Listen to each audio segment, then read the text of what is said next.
بسم الله الرحمن الرحيم. معكم دكتور أحمد صلاح. إن شاء الله النهاردة هناخد محاضرات الفيرتيكال بتاعة الترم التاني الخاص بجامعة أسيوط. الفيرتيكال سهل جدا وبسيط، فركز معايا في اللي احنا هنقوله، هتلاقي مفيش أي مشكلة إن شاء الله. لو أنت مش معانا على قناة التليجرام الخاصة بالدفعة تقدر تتواصل معانا على الأرقام اللي فوق دي واتس. تمام. هنبعت لك اللينك بتاع القناة، تقدر تدخل فيها وتتابعنا إن شاء الله خلال الترم، سواء سنة أولى أو سنة تانية. كل دفعة عليها قناة على التليجرام، وكل دفعة إن شاء الله ليها الكورسات الخاصة بيها، شاملة وكاملة وفيها كل المواد. موفقين إن شاء الله. طيب، في أول محاضرة معانا في الفيرتيكال بتتكلم على الهيستوري تيكينج. هيستوري تيكينج يعني إيه؟ يعني تاخد تاريخ مرضي من العيان. طب هو إيه فايدة الهيستوري؟ ما أدخل على العيان، إزيك أنت، شكوتك إيه؟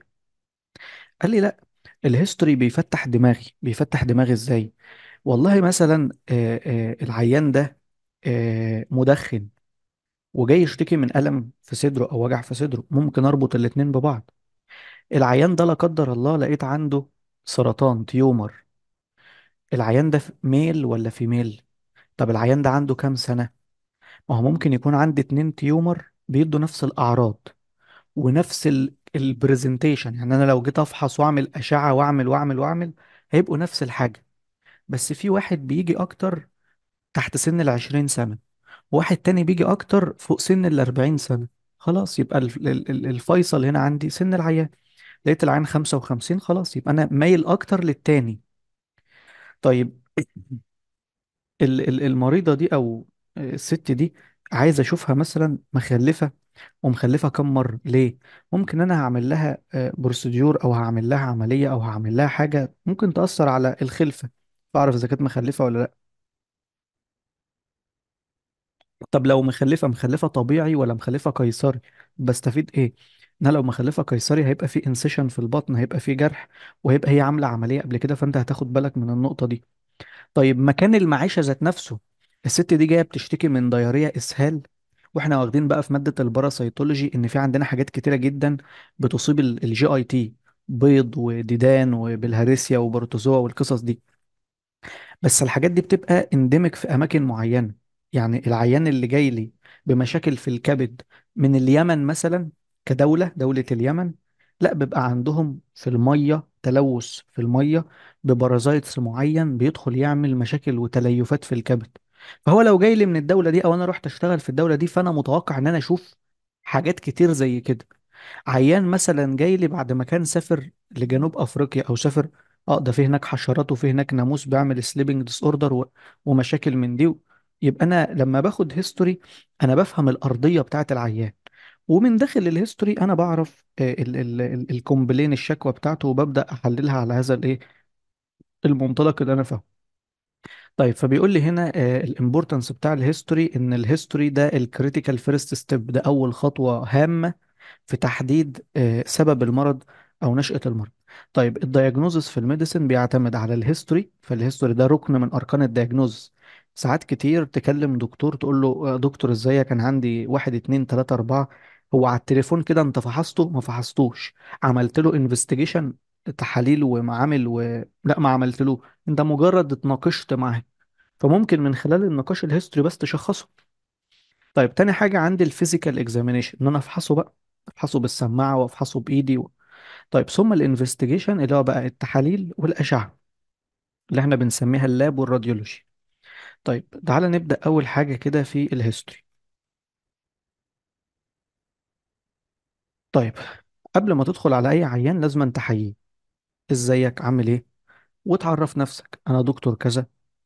طيب وبعدين؟ قال لي وبعدين هتبدأ بقى ايه، بعد ما تقدم له نفسك وتقول له انت مين، هتقول له انت هتعمل ايه. انا والله هتكلم معاك شوية، ممكن تقعد، اتفضل بقى، يعني هسألك شوية أسئلة وبعدين انت ترد عليا. ولازم أن تخليك واثق في نفسك وتحترم العيان طالع ماشي، كل ده في الفاضي. احنا اتفقنا احنا بنذاكر للأسئلة، فمش مهم قوي بالنسبة لنا الفهم دلوقتي. طيب، بالنسبة للهيستوري تيكينج بقى بيقول لك ان شور الكونسبت هاز بين جين، يعني انت خلاص خدت موافقة من العيان وتصريح منه، بيبقى تصريح شفهي ان انا هاخد منك شوية معلومات، هتكلم معاك شوية عشان نعرف ايه المشكلة اللي عندك ونحاول نحلها. بعد كده البرايفسي بقى، يعني هي ممكن مثلا تكون واحدة ست وعندها ماس في البريست، فجاء مكسوفة او جاء محرجة، مش هتتكلم معاها انت بقى ايه قدام الناس كلها، قدام باقي المرضى. طب والورم بتاع الصدر ده بقى امتى وهي تتكسف؟ لا، لازم ان انت ايه يكون في برايفسي. والكلام ده، الكلام ده بيجي لي ام سي كيو صح او غلط، اللي هي الاكسبشن، كل ده صح اكسبت، كل ده غلط اكسبت. فلازم أن تكون فاهم معنى المصطلحات. بس برايفسي، الكونسنت اللي هو التصريح ان انت هتاخد منه المعلومات، البرايفسي ان يكون في خصوصية للعيان. طيب انشور البيشنت از كومفورتابل از بوسيبل، يعني يكون مرتاح، مش قاعد قلقان متوتر. ثم كل خطوة هيستوري هتاخدها هتحاول تلخصها معاه تاني. يعني دلوقتي انت عندك كذا سنة وساكن كذا وكذا وكذا، عشان تتأكد ان المعلومات اللي انت خدتها كانت صحيحة وان هو فهم الأسئلة بتاعتك. طيب بعد كده بناخد بقى الايه او بنكمل الهيستوري بروسيس للآخر. طيب ايه الايتم اللي احنا بنتكلم فيها ودي لازم تحفظها؟ اول حاجه بنبدا فيها بالهيستوري هو البيرسونال هيستوري، اللي هو المريض ذات نفسه، معلومات المريض ذات نفسه، اللي هو اسمه، سنه، نوعه، ساكن فين، بيشتغل ايه، متجوز ولا لا، له سبيشال هابت. والسبيشال هابت بقى اللي هو بيشرب سجاير، بيشرب خمره، بيشرب اي حاجه وحشه. تمام، اللي هي الحاجات اللي هو ممكن يكون بيتعاطاها يعني. يبقى دي كده اسمها البيرسونال هيستوري. انا عايزك بس تعرف ان الايتم ده تبع البيرسونال هيستوري اللي هي معلومات المريض. طيب النيم بقى ما تشغلش بالك، كل اللي في النص ده احنا مش محتاجينه. حاجات بس معانا هركز لك عليه. بالنسبة للايدج، الايدج ليه بنسأل؟ قال لي لان لو يونج ايدج، حد سنه صغير، 5 سنين، 3 سنين، سنتين، هيكون اكتر الامراض كونجينيتال، امراض خلقية هو مولود بيها، او انفكشن عدوى، او مال نيوتريشن، مش بيتغذى كويس. اما في الميدل ايج فبنركز قوي على الريوماتيك هارت ديسيز. الريوماتيك هارت ديسيز ده الطفل اللي كان قبل كده جاله التهابات في اللوز، والتهابات في زوره، او التهابات في الجلد بالستريبتوكوكس، اللي هي الجروب اي بيتا هيموليتيك ستريبتوكوكاي. ودي كونت المناعه ليها انتي بودي للانتيجينات بتاعتها. والانتي بودي دي لقت ان المفاصل، ولقت ان صمامات القلب شبه الانتيجينات بتاعت البكتيريا. فقعدت على مر السنين، سنة واتنين وتلاتة وعشرة، تدمر في صمامات القلب وتدمر في المفاصل.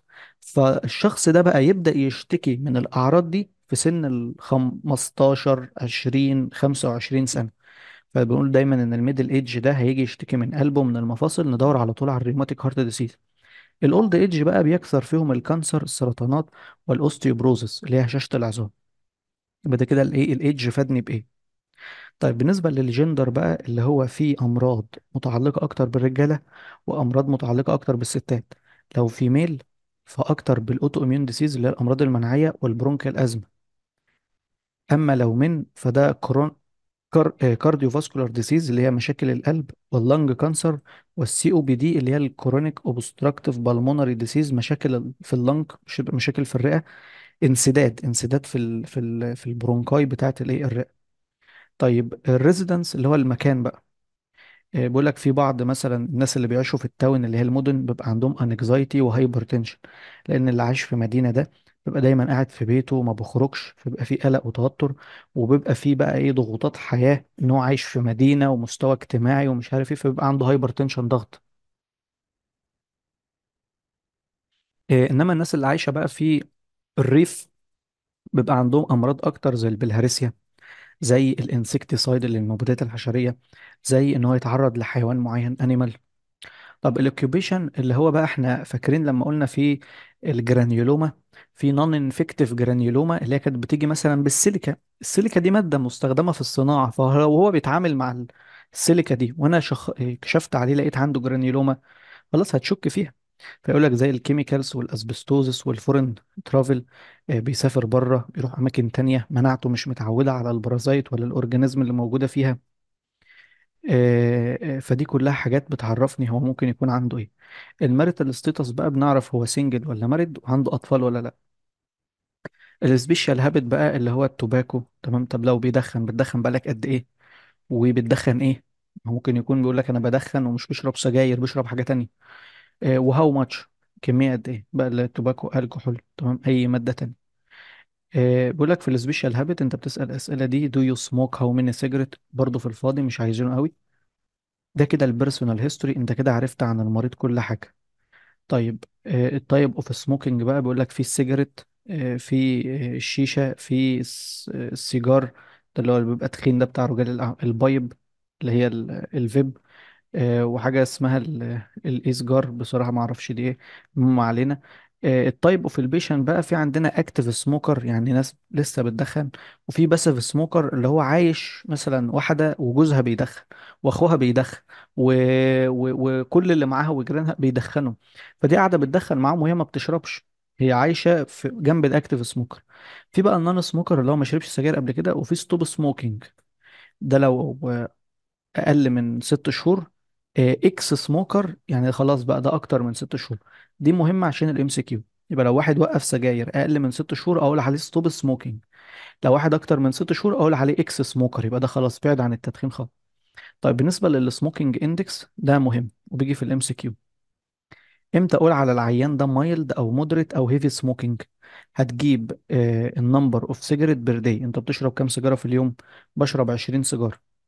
طيب بقالك كام سنة بتشرب؟ بقالي 10 سنين. يبقى 10 في 20 ب 200 سيجارة، يبقى ده كده على طول مايلد. يبقى أقل من 200 ده مايلد، أقل من 200 ده مايلد، من 200 ل 400 مودريت، أكتر من 400 هيفي. دي بتيجي ام سي كيو مهم. طيب بعد كده ده الكلينيكال ابروتش. ايه الكلينيكال ابروتش ده؟ ده اللي بيبقى مع الدكتور، يعني ده اللي انت بتتقيم على اساسه. فانت اعرف الدكتور بيبص على ايه في الورقة اللي قدامه عشان تعمل الحاجات دي وبالترتيب، ما تتلبخش. انا بتكلم هو احنا هنعمل الحاجات دي هنمثلها، هتمثلها ان شاء الله هناك في البطنه والجراحه في سنه ثالثه، من اول سنه ثالثه هيبقى في امتحان عملي وقدام الدكتور وبتاخد هيستوري، فلازم أن تطبق الحاجات دي، فاحفظها من دلوقتي علشان ترتاح بعدين. بتحيي العيان، بتقدم نفسك، تمام، بتفسر له انت هتعمل ايه، بتقول له اقعد، بتسمعه كويس، بتخليك واثق في نفسك وبتحترم العيان. ثم بتبدأ تتكلم في النيم، في الايدج، في الجندر، في الريزيدنس، في الاوكيوبيشن، في الميريتال ستيتس، وفي السبيشال هابت. وبعد كده بتحييه وبتشكره ان هو كان متعاون بس. دي كده اللي انت بتتقيم على اساسه. طيب خلصنا من البيرسونال هيستوري، تعال نخش بقى في الكومبلين. انا خلاص عرفت كل المعلومات الخاصة بالمريض، عايز اسأله بقى انت ايه اللي جابك النهاردة؟ why do we take history from the patient? what would happen if we don't make a diagnosis؟ سيبك من القصة دي، المهم دلوقتي أنا عايز أسأله عن الكومبلين. أنت جاي ليه؟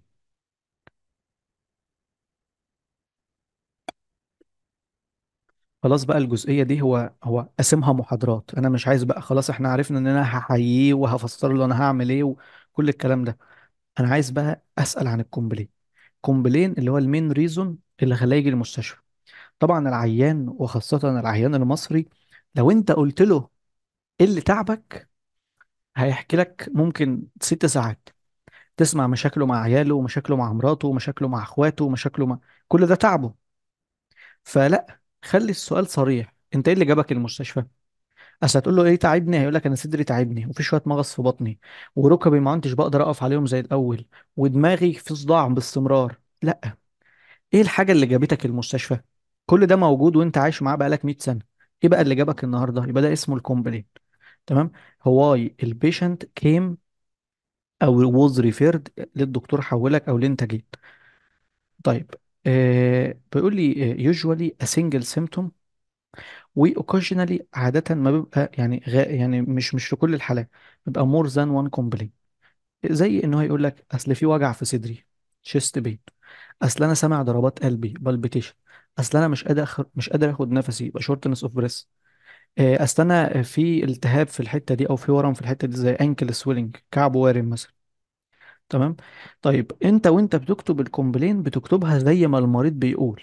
يعني مثلا shortness of breath دي يعني نقص في التنفس، احنا عندنا مصطلح في الطب اسمه ديسنيا. ديسنيا يعني مش قادر ياخد نفسه. لما المريض يقول لك مش قادر ياخد نفسي ما تكتبش انت ديسنيا، اكتبها shortness of breath.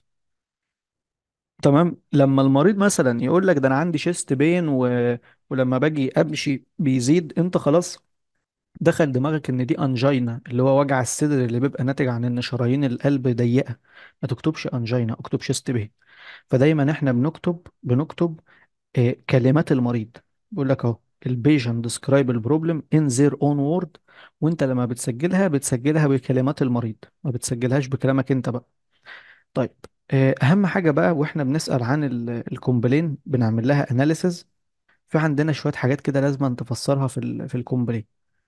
يعني مثلا لو هو فيفر سخونيه لازم تساله بقالها قد ايه. لو هو دكتور، مثلا وجع. ايوه اتفضل.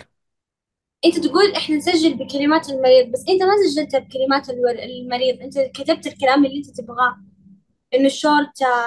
فهمتني؟ هو بيقول لي يا دكتور انا مش قادر اخد نفسي، فانا كتبتها شورتنس اوف بريس. ده مش مصطلح طبي، المصطلح الطبي هو ديسنيا.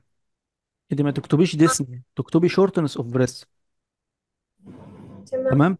هو بيقول لك انا إيه. سامع ضربات قلبي، تكتبها انت بالبيتيشن. ما تكتبيش مثلا انكريس في الهارت ريت، او تكتبي تاكي كارديا. لا، تاكي كارديا ده مصطلح طبي. لما انا اروح اعمل له رسم قلب واشوف رسم القلب الاقي فيه فعلا زياده في عدد ضربات القلب اقول تاكي كارديا. لكن هو بيقول لك انا سامع ضربات قلبي تقول له بالبيتيشن، ما تقوليش تاكي كارديا. شورتنس اوف بريس ما تقوليش ديسنيا. تمام. شيست بين وجع في الصدر. فاحنا تمام. ممكن ساعات يبقى المصطلح الطبي هو الكلام اللي المريض بيقوله، مفيش مشاكل. بس احنا بنقول ان دايما ما بنستخدمش المصطلحات الطبية اللي هي الميديكال ترمينولوجي. يعني مثلا ما يقوليش انا عندي وجع في فم المعدة او انا كاتب جاسترايتس التهاب في المعدة. ليه بقى؟ لان انت ممكن تكوني بتاخد الهيستوري، وطبعا احنا مثلا شغالين في مستشفى، فبناخد هيستوري وبنكتبه في الورقة اللي جاي بيها العيان اللي هي تذكرة العيان.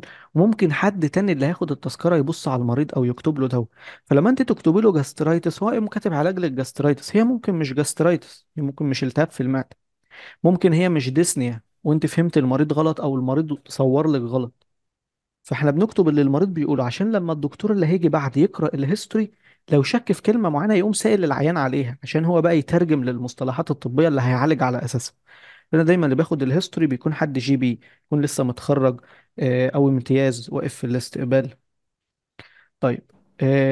بنسأل برضو على الريكارنت، هل الموضوع ده حصل لك قبل كده او بقاله كذا مرة بيحصل؟ طيب. بقول لك بقى لو في كذا كومبلين بنسأل دايما على الأهمية. يعني مين الأخطر؟ ويجي يقول لك يا دكتور أنا صدري وجعني جدا وبكح. طب مين اللي تعبك قوي؟ صدري. خلاص خلينا في صدرك وبعدين نشوف موضوع الكحة. الكرونولوجيكالي يعني الأخطر، الحاجة المزمنة معاك والحاجة اللي تعبك قوي. لو هما أكتر من كومبلين برضو على حسب الكومبلين الدكتور بيقيمني. أنا حييت البيشنت، قدمت له نفسي، خدت او فسرت له انا هعمل ايه وخدت منه البرميشن. قلت له اقعد، بعد كده سمعته كويس. برضو الثقة والريسبكت الاحترام. بعد كده هبدأ أسأله على الشيف كومبلين، انت ايه اللي جابك؟ او انت ليه جيت، او انت ليه الدكتور حولك، اي حاجة من دي تعرف هو جاي ليه النهاردة. ثم بتسأله عن الديوريشن، هي بقى لها قد ايه، اللي هو how long before seeing you or before ايه admission. بعد كده if there are more than one complaint طبعا بنقسم على حسب chronologically. وعادة ده ما بيجي في الامتحان لما بيجيبوا رول بلاير يقعد بيبقى دكتور هم مفهمينه هيقول ايه. فيقوم قايل ده انا بكح وصدري وجعني، فانت تقوم سأله مين فيهم اللي قعد معاك فترة اطول ومين فيهم اللي تعبك اكتر. كده الدكتور يقوم مديك الدرجة، ثم هتشكره على التعاون بتاعه. يبقى ده كده الايه الجزء الخاص بالكومبلين. خدنا بيرسونال هيستوري وكومبلين، والله كلام تافه، مفيش حاجة اصلا تتحفظ. اللي انت بس هتاخد بالك من موضوع الايدج، لو كبير يبقى امراض كذا، لو صغير يبقى امراض كذا. طيب بالنسبه لي البريزنت انلس بقى. في البريزنت انلس بقى دي بتاعتك انت خدت من العيان الكومبلين البريزنت انلس او بنسميها البريزنت هيستوري اللي هو الهيستوري الحالي. ده بنعمل فيه اناليسز اوف كومبلين. يعني ايه اناليسز اوف كومبلين؟ بنحلل الشكوى بتاع المريض. انت يا باشا صدرك وجعك وبقاله 6 ايام، تعالى بقى نحلل الايه الوجع ده. فهنعمل ايه؟ نفس الكلام اللي احنا قلناه من شوية.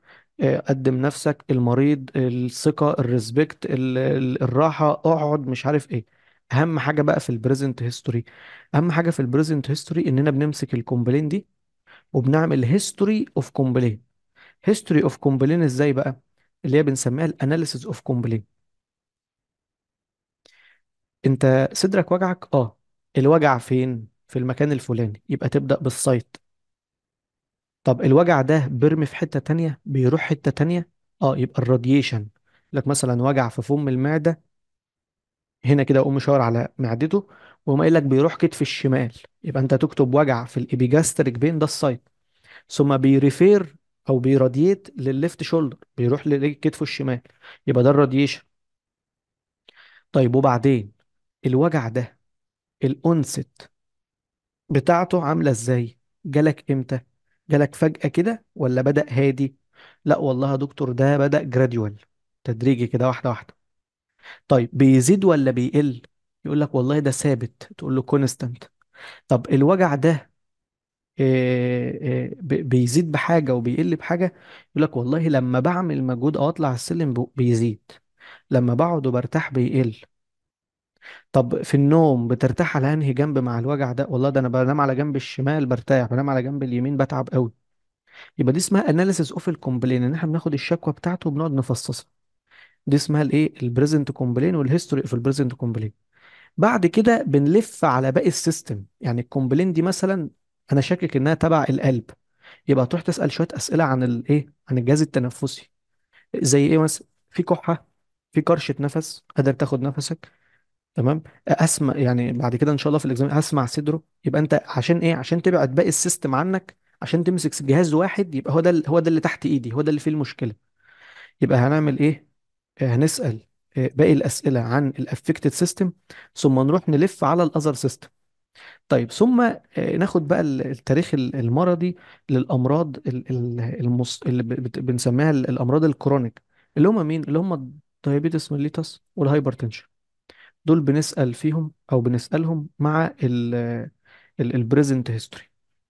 فبنقول له عندك سكر، عندك ضغط. ده اللي احنا بنسميه الباست ميديكال هيستوري. ما هو لو عنده سكر هيبقى ماشي على انسولين، لو عنده ضغط هيبقى ماشي على حاجة للضغط. طيب ثم الدراج هيستوري، بتاخد أي أدوية في الوضع الحالي؟ يعني من اسبوع كده كان مريض جاي بكونستيبيشن، امساك. كنا في الطوارئ، فالمريض جاي بامساك تمام بقالي يومين. والمريض ده كان عامل عملية في عينه. فانا سألت على الدراج هيستوري، المريض ده بياخد ايه؟ فالمرافق اللي معاه طلع لي ورقة كده اللي هي الروشتة، الدكتور كاتب له فيها الايه، الادوية اللي هو هياخدها. فالدكتور هو دكتور عيون، فالمريض وهو بيتكلم معاه قال له ده انا عندي شط حموضه كده ووجع في فم المعده وبتاع، فكتب له حاجه للحموضه. الدواء اللي هو كتبه له دواء شرب اسمه ميوكوجيل، بيبقى فيه املاح الومنيوم بتشيل الحموضه. مشكلتها بس ان لو العيان كتر منها، خد دوز عاليه شويه، وطبعا ده دواء شرب، والشعب المصري ما فيش حاجه اسمها خد 3 سم وخد 2 سم. هو يا بيحط في معلقة، ومعلقة البيت مختلفة من مكان لمكان، يعني ممكن معلقة بيتنا 3 سنتي فأنا خلاص عارف. في ناس تانية عندهم المعلقة مغرفة، ممكن تبقى 7 8 سنتي. وفي ناس أصلا ما بتاخدش بمعالق، بتاخد بق كده، يعني يمسك إزازة الشرب كده يقول لك أنا هاخد بق منها وخلاص، وزي ما تيجي بق كبير بق صغير. في ناس لو تعبانة قوي ممكن يشرب الإزازة كلها عادي. فالمشكله ان املاح الالومنيوم دي بتعمل امساك. تمام. فخلاص يعني مفيش بقى، عملنا سونار، اطمنا على ان مفيش اي مشكله عنده، والدنيا تمام التمام. فخلاص يبقى هو ممكن ده سايد افكت من الدواء، هنديله حاجه ايه تزود الموتيليتي شويه، ويا باشا بلاش الدواء ده.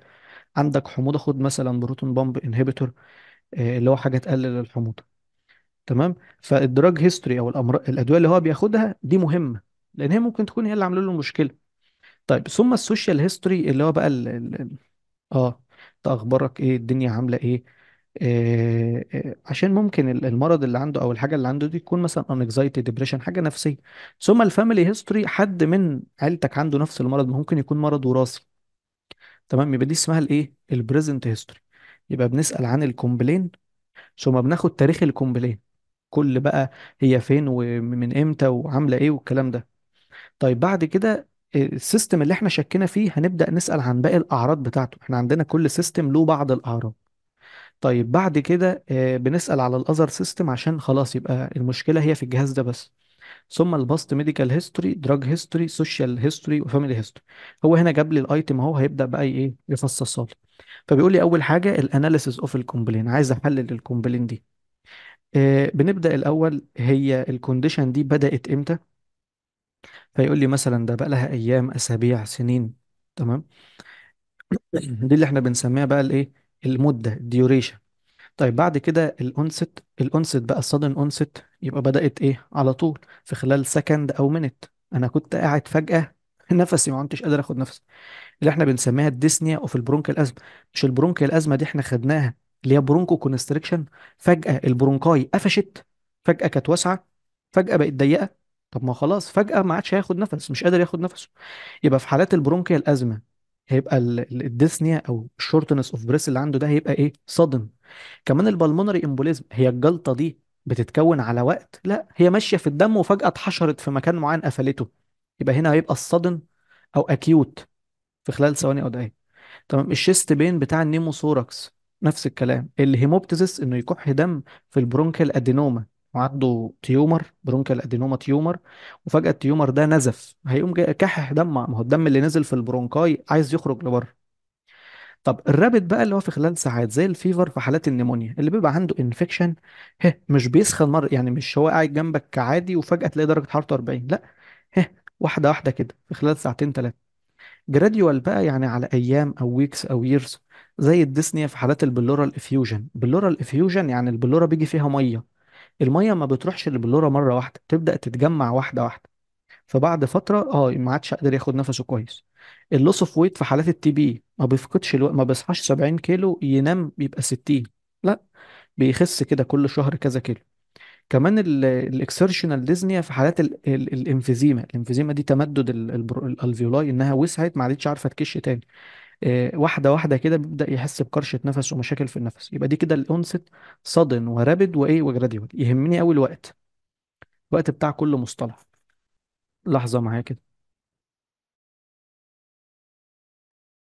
طيب نكمل. بعد كده عندي الكورس. يعني الكورس بقى ايش المرض بدأ ازاي؟ بدأ صدن ولا بدأ رابد ولا بدأ جراديوال؟ ثم الكورس.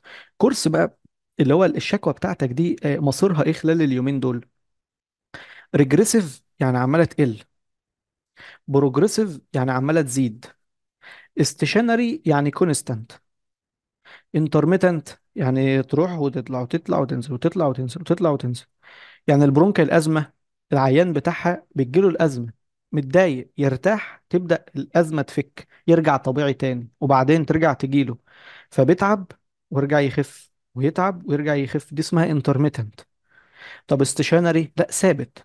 زي حالات البرونكياكتيزس. برونكياكتيزس خلاص هو بيوصل لدرجة من فقدان جودة النفس، ما عادش قادر ياخد نفسه بشكل كويس، وهي نفس الدرجة، ولا بتزيد ولا بتقل.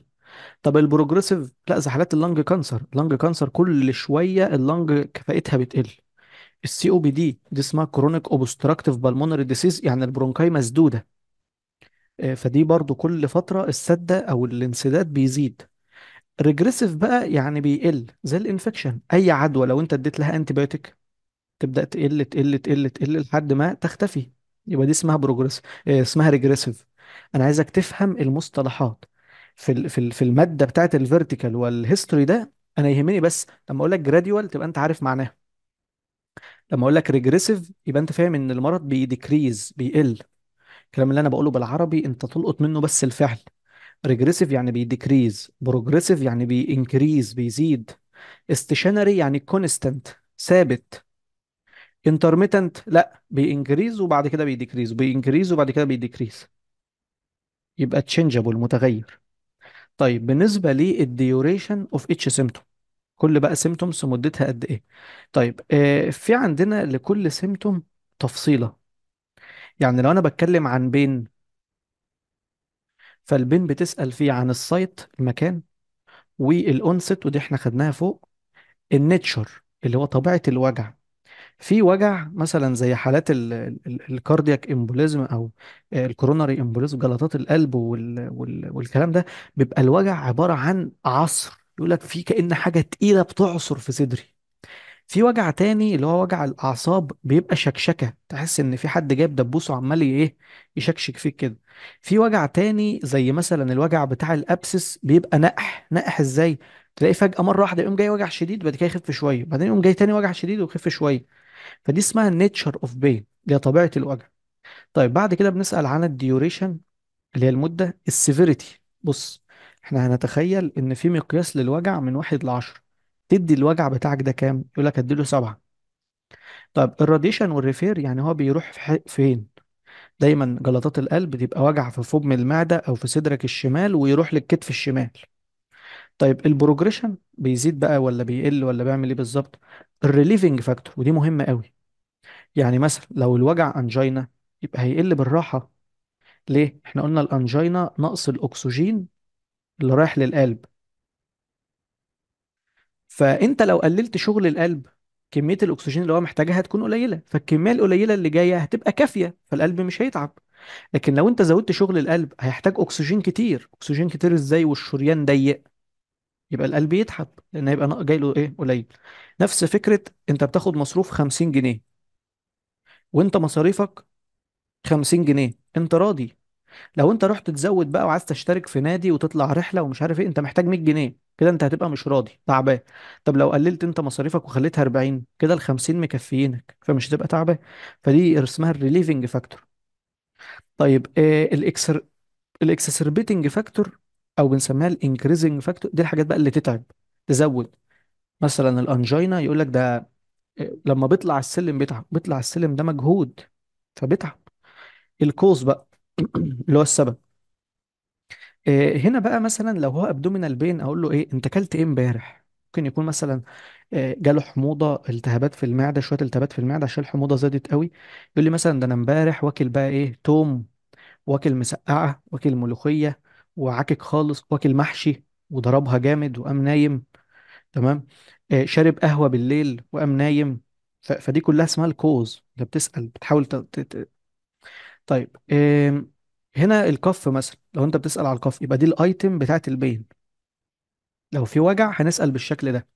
طب لو في كحة، الكحة هتسأله الحاجات دي، وقسما بالله هي في دماغكم. انتوا معاشرينها من الطبيعة، كلكم عييتم وليكوا قرايبكم عيهم واخواتكم واهاليكم، كل الناس بتعيا بالحاجات دي، كل الناس بتشتكي من الحاجات دي.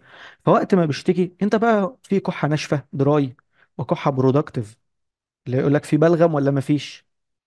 طيب في برزيستن وفي باروكزيمال. في كحة على طول انا بكح طول اليوم، وفي كحة تجيلي بالليل بس. التايمنج اهو، نوكتورنال دي بتيجي بالليل بس، مورنينج كحة الصبح بس، في كحة طول اليوم. لو نوكتورنال يبقى الأزمة او كاردياك. ليه؟ لان بالليل الباراسمباثيك بيشتغل، وانتوا عارفين الباراسمباثيك بيعمل برونكو ايه؟ كونستريكشن، فيضايق البرونكات. طيب مورنينج الصبح، لا الصبح بقى بيبقى الهواء بارد، تصحى الصبح بدري كده وتاخد هواء، الهواء بيبقى بارد.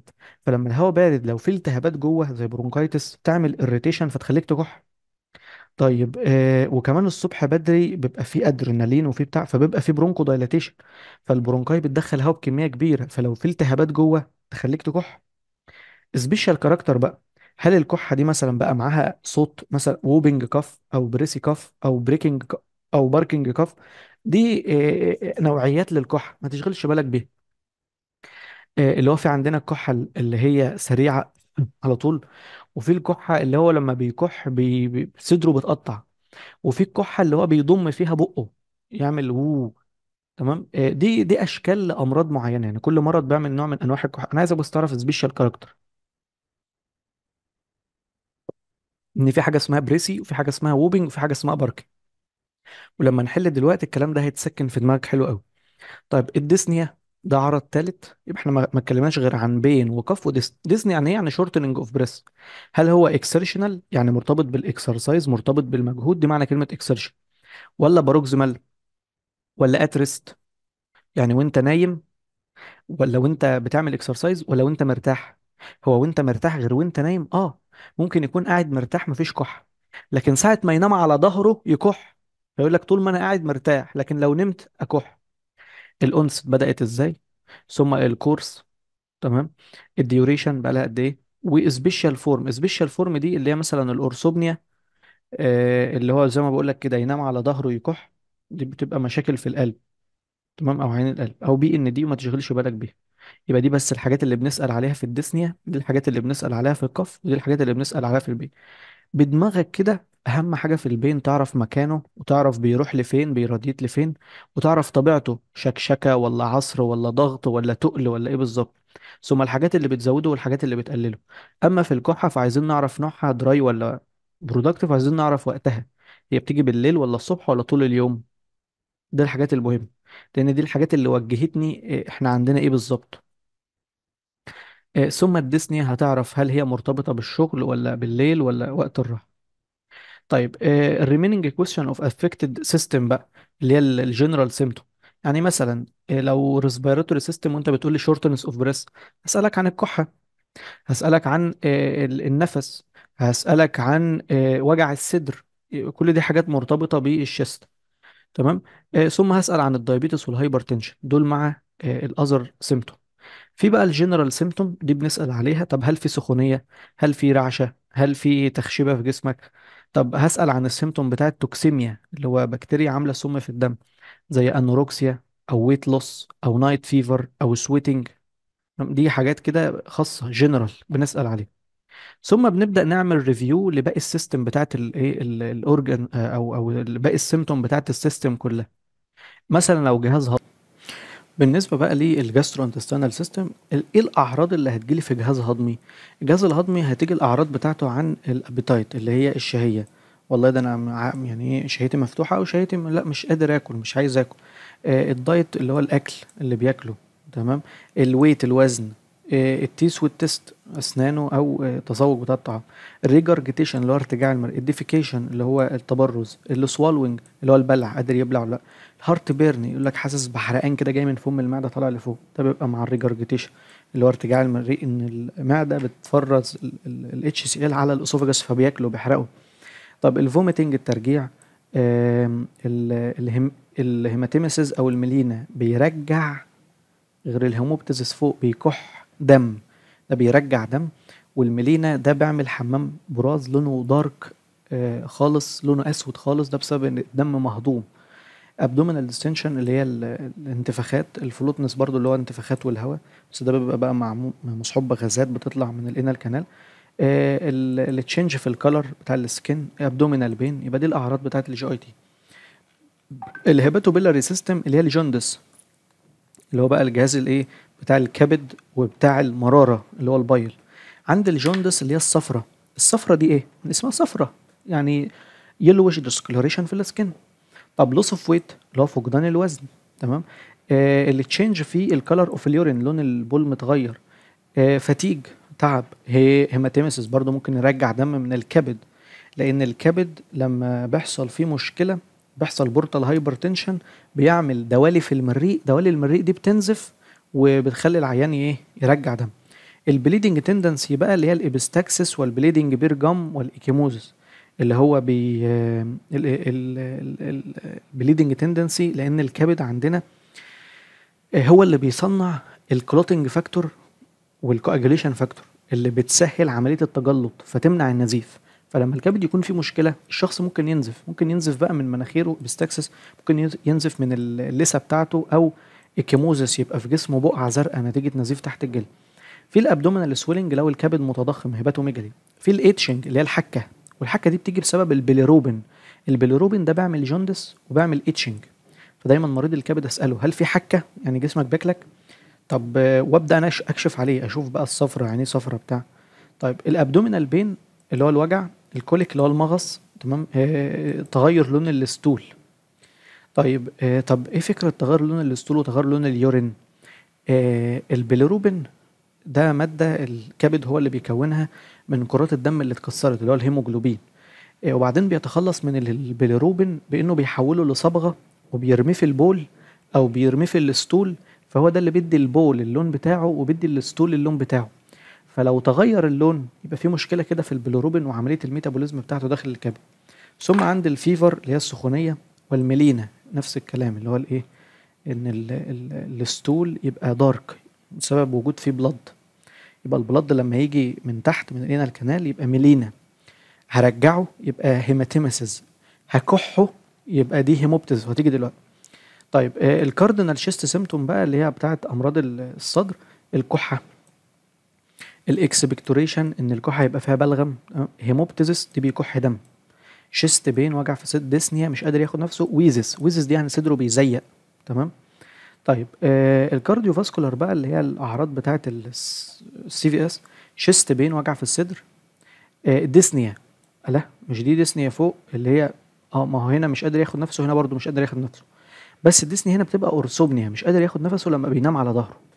طيب في بالبيتيشن، في كف، في سبيوتم، تمام، دي برضو من اعراض الايه البيتيشن، ده يعني حاسس بضربات قلبه. في ديسنس، دوخه او هيدك، ما هو لو القلب مش شغال مفيش دم طالع للمخ فيحس بدوخه وصداع. او لو في ضغط دم عالي برضو ممكن يحس بصداع. الانكل سويلنج، ده الورم لما بيبقى في اللور لمب بيبقى غالبا سببه القلب، لان احنا اتفقنا في محاضرات الإديمة ان الكارديوفاسكولار سيستم بيعمل جنرالايزد إديمة. طيب البريفرال فاسكولار سيمتومز بقى، ايديه بقى، ايديه مثلا مزرقه، تمام، ايديه بارده، دي اسمها البريفرال فاسكولار سيمتوم. اليوروجينيتال سيمتومز بتاع الجهاز البولي، في بين، في ايديما، تورم، وهو الكدني هي اللي بتخرج الماء من الجسم، في سيرست، عطش، في ميكتيوريشن اللي هو البول عامل ازاي اليورين. الميكتيوريشن هنا اللي هي عمليه التبول ذات نفسها، فيها وجع، مش قادر يتبول بشكل كويس، في فريكونسي، حاسس على طول انه عايز يدخل الحمام. اليورين بقى اللي هو البول شكله عامل ازاي. السكروتهم واليوريثرا برضو دي من الحاجات اللي ابص عليها. المنسترويشن دي تبع اليورو جينيتال، تناسلي، اللي هو الدم بتاع الحيض، ايه الاخبار، كتير قليل عامل ازاي. البريجنانسي، الحمل، البريست، الثدي في مشاكل. والسكندري 6 كاركترستيك، لو واحد مثلا ميل وعنده جاينيكوماستيا، واحده في ميل وعندها هيرشوتيزم، زياده في الشعر. طيب النيرفس سيستم، في عندنا المينتال ستيت اللي هو تفكير عقله حاضر وبيفكر. الكونشوس ليفل، فايق ولا نايم. السبيتش، بيتكلم ولا عنده افيزيا ولا عنده ديس ارثريا. افيزيا ما بيتكلم ما بينطقش، ديس ارثريا مش عارف يتكلم يعني بيقول كلام ملخبط. السيمتومز اوف انكريز الانتراكرانيال تنشن اللي هي الهيدك، والبيوبل تشينج اللي هي العلامات اللي تقولك ان في ارتفاع في ضغط المخ. الفيتس دي اللي هي نوبات الصرع. ترانزيانت اسكيميك اتاك دي اللي هي بتبقى فوكال ديكريز في البلاد سبلاي لجزء معين من المخ. فالمريض مثلا يجي يقول لك ده في تنميل في ايدي الشمال، وايدي الشمال وجعاني مش عارف احركها بتاع. دي بتبقى مشاكل ايه، ان في ترانزيانت اسكيميك اتاك. لوس اوف السنسيشن، مش حاسس بمكان معين. سيمتومز اوف الموتور سيستم افكشن، في بقى مشكله مثلا في باراليسيز، حته معينه مشلوله بتاع. الباراسيزيا دي ان هو مش حاسس بشكشكه، او حاسس يقول لك بين اند نيدل، حاسس بشكشكه، المكان ده بيشكشك او منمل، مش حاسس بيه كويس. اما السيمتومز اوف السفنكتر ديستربنس اللي هو التبول بقى، مثلا بيعمل حمام على نفسه ومش قادر يمسك نفسه في البول في البراز، دي بيبقى مشاكل برضو في الجهاز العصبي. ثم الماسكولو سكريتال سيستم، بين وسويلنج وليميتيشن اوف الموفمنت اوف اني جوينت، في وجع او في سويلنج او في ليميتيشن في الموفمنت في الحركه. طيب بالنسبه للهوسبيتال كورس، ده اللي هو بقى ايه، انت رحت مستشفى قبل كده، اتحجزت في مستشفى قبل كده، عملت اي تحاليل او اشعه قبل كده، تمام. ثم الكورس اوف الديسيز، تمام. ما هو لو جاله قبل كده واتحجز فعلا، طب ايه بقى الاخبار، كنت بتخف وتروق ولا كان معاك على طول. التريتمنت، هل خدت له اي دواء. طيب ثم من هنا بقى بعد القصه دي بتبدا تعمل بروفيجنال دايجنوزس، يعني انت كده المفروض جه في بالك، احنا بنسميها الديفرنشال دايجنوزس. انا والله كده شاكك في كذا او كذا او كذا او كذا او كذا، او خلاص وصلت لكذا. دي اسمها بروفيجنال دايجنوزس، اللي هو التشخيص اللي جه في دماغك، وهتبدا على اساسه تعمل لاب وراديولوجي واكزامينيشن عشان تعمل كونفirmation ليه، عشان تاكد ان اللي انت وصلت له ده صح. طيب بيقول لك خلاص بقى افهم ان الهيستوري ده اول خطوه في تحديد المشكله. ده بيمكن الدكتور ان هو يجي في دماغه تشخيص معين بنسميه بروفيجنال دايجنوستس. الموست امبورتنت بوزيتيف كاركترستكس اوف هير او هيز كومبلين، اللي هي اهم حاجه في الشكوى بتاعته. ثم النيجاتيف فيتشر. نيجاتيف فيتشر يعني ايه، البوزيتيف كاركترستكس دي الحاجات اللي في الكومبلين هتخليني اروح على اورجان معين، والنيجاتيف فيتشر دي اللي هتخليني استبعد اورجانز تانية. طيب to formulate a complete picture about his this patient which will enable ايه to plan her او his management. يعني خلاص انت كده عملت صورة كاملة في دماغك، انا هتصرف ازاي بقى، هطلب له ايه. يعني مثلا البيشن او اي بيشن بيبقى جاي بإبيجاستريك بين وراديت للليفت شولدر، بنشك على طول في مشكلة في القلب، بنروح على طول نعمل له رسم قلب، تمام. فده من الهيستوري انا عرفت انا هفكر ازاي او هعمل ايه. يبقى البريزنت هيستوري نفس الكلام بقى اللي احنا متعودين عليه، بس هتزود هنا اناليسيس اوف الكومبلين، ثم السيمتومز بتاعت نفس السيستم، ثم السيمتومز بتاعت الاذر سيستم مع الدايابيتس والهايبرتنشن، ثم الهوسبيتال كورس، هل جيت المستشفى او دخلت قبل كده والمرض بتاعك ده ايه عامل ازاي، بعد كده تحيي العيان. دي كده الجزء الخاص بالهيستوري، بيرسونال وكومبلين وهيستوري اوف بريزنت illness. الكيس برزنتيشن بقى اللي هو هيبدأ يقول لك ازاي تقدم بقى الحالة، يعني انت المفروض كتبت ايه. ففي البيرسونال هيستوري المفروض انت خلاص خدت كل معلوماتك، هتروح تكتب كده بقى فاطمة محمد سيد، يبقى ده الاسم ثلاثي بتاع المريض، 65 years old، ادي السن، فيميل بيشنت يبقى ادي الجندر بتاعها، فروم دايروت ده اسم البلد بتاعها، هاوس وايف يبقى ده الشغل بتاعها، هي ربة منزل، مارد متجوزة، هاز 3 اوف سبرينج مخلفة 3 مرات، نو سبيشال هابت اوف امبورتنس اوف ميديكال امبورتنس، ما عندهاش عادات تمثل لنا اهمية. طيب ايه الكومبلي؟ والله يا دكتور كف 2 ويك ديوريشن، بقى لها بتكح ايه اسبوعين. طيب البريزنت انلس، ركز بقى معايا شوف هيعمل ايه في الكف. فبقول لك ذا كونديشن ستارتد باي كف اوف 2 ويك ديوريشن، الكف رابيد اونست بروجريسيف كورس، الكورس بتاعي الكحه عماله تزيد. او بقول ان الكونديشن دي هاز ستارت سينس 2 ويك، بقى لها اسبوعين بادئه، باي كف اوف رابيد اونست اند بروجريسيف كورس. طيب هبدا اعلق بقى على الكف، هل الكف دي دراي ولا برودكتيف كف؟ مودريت ان اماونت، اللي هو الحاجه اللي بتطلع، البلغم اللي بيطلع ده يقول لك تقريبا كده نص كوبايه في اليوم. طب لون السبيوتم اللي خارج ده يلو ان كلر. طب شكله بيلزق كده، ستيكي بيلزق. له ريحه؟ لا ملوش ريحه. بيحصل اكتر most of the day، يبقى طول اليوم مش الصبح او بالليل. there are no ايه precipitating او relieving factor، مفيش حاجات بتزوده او حاجات بتقلله. طيب اعراض، انا كده كحه يبقى انا شيست صح، يبقى هسال على اعراض الشيست. طب هل في هيموبتزس، هل في ديسنيا، هل في شيست بين، هل في ويزس؟ قالت لي لا مفيش اي حاجه من دي. فانت بتكتب البوزيتيف سيمتوم والنيجاتيف سيمتوم، يعني لو في حاجه موجوده بتكتبه، لو في حاجه مش موجوده بتقول انها مش موجوده. طيب بعد كده الحاجات المتعلقه بقى اللي هي الجنرال، اللي هو في فيفر، في ريجور، فبتقول لك في هنا كونتينوس فيفر سخونيه مستمره، في بعض الرعشه كده وتخشبه في جسم. There is no history of suggestive of other body system affection. هو سأل وقام كاتب الجملة دي، هنا ولا في جي اي تي symptoms ولا في سي في اس symptoms ولا في urinary genitourinary ولا في muscle. The patient isn't known to be diabetic أو hypertensive، يبقى ما فيش ولا diabetes ولا hypertension، دي بعد ال other system على طول. طيب the patient admitted to hospital 1 week ago، يبقى دخلت مستشفى قبل كده hospital report، جت المستشفى من أسبوع. طيب الشيست اكس راي هل عملت اي انفستيجيشن او لا؟ يبقى عملت شيست اكس راي ولابوراتوري انفستيجيشن اند سبيتوم اناليسيس وردن. حلو. شي ريسيف انتي بايوتيك، التريتمنت اللي خدتها في المستشفى، ما طالما داخل المستشفى يبقى خدت تافانيك اللي هو الليفوفلوكساسين، وخدت الاوجمانتين اللي هو الاموكساسيلين مع الكلافيورونيت. طيب شي امبروفد اون انتي بايوتيك ان ذا فورم، يبقى خلاص بدات السخونيه تتحسن، والسبيوتم بقى لونه ابيض وسكانتي بدا يقل. ثم تقول البروفيجنال دايجنوزس بتاعك ده كان ايه. تمام. دي كده الاختصار بتاع القصه اللي احنا خدناها دي. يبقى ده كده الجزء الخاص بالهيستوري. الجزء الخاص بالهيستوري مهم جدا، ودول تقريبا 4 محاضرات من الفيرتيكال.